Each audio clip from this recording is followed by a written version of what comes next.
Hello mga tao, meron ako ngayong tricks na isi-share sa inyo about sa Messenger. Ito yung, kunyari, nagpo-provide yung jowa mo, tapos, naiinis ka. Tapos, chat ng chat sa'yo. Ayaw mo siyang basahin kasi naiinis ka nga. Pero, deep inside, gusto mo siyang mabasa. Tuturuan kita kung paano gagawin yun. Hindi niya yun malalaman na nababasa mo lahat ng mga pinagsasabi. Hindi lang sa mga magjojo, ito pwedeng gawin. Sa kahit, pwede itong gawin sa kahit kanino na hindi mo trip kausap. Pero, naku-curious ka kung ano yung mga pinagsasabi niya. Tara na. Ganito lang yun, madali lang naman siya. Para patunayan na gagana talaga itong kaetyusan natin, gagamit muna tayo ng isang phone to proof na hindi ito fake. Char. Ayan siya. Ang nakalagin dito is ibang account. Hiniram lang natin. Ayan. Magchat-chat tayo dyan.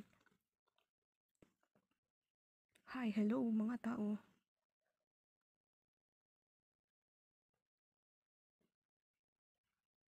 Ayan, may nagchat sa atin. Tapos, buksan natin kung sino yung nagchat na yan. Charan. Kunyari, hindi natin yan kilala. Ngayon, ang gagawin natin is, yung message niya, long press ng konti. Konti lang. Basta konti, long press. Tapos, ignore message. Tapos, ignore. Ngayon, nawala siya. Nag-magic. Saan napunta? Doon sa message request. Sa spam. Diyan. O, ayan yung message niya, di ba? Nandyan. Balikan natin ngayon yung nag-message. Ayun siya. Nag-aantay siya na isisin mo yung message niya. At i-reply mo siya. Balik tayo doon. Ayun siya, di ba? O, pindot. Basahin natin.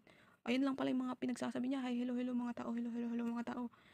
Nako, huwag na natin reply, ganyan. Silipin natin ulit, o di ba?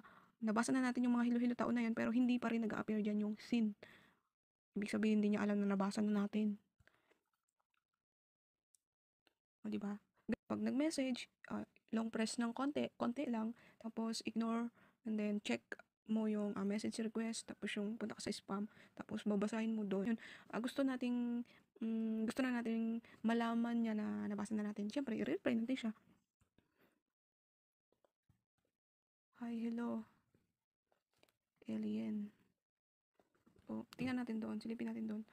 Ayan na, nakasin na tayo. Ayan na siya. Tapos mawawala na rin siya doon sa spam kasi tinanggal na natin eh. Binalik na natin siya doon sa, ayan na. Ganun lang siya kadali. Bye! Next time ulit, iba na namang kaetyosan.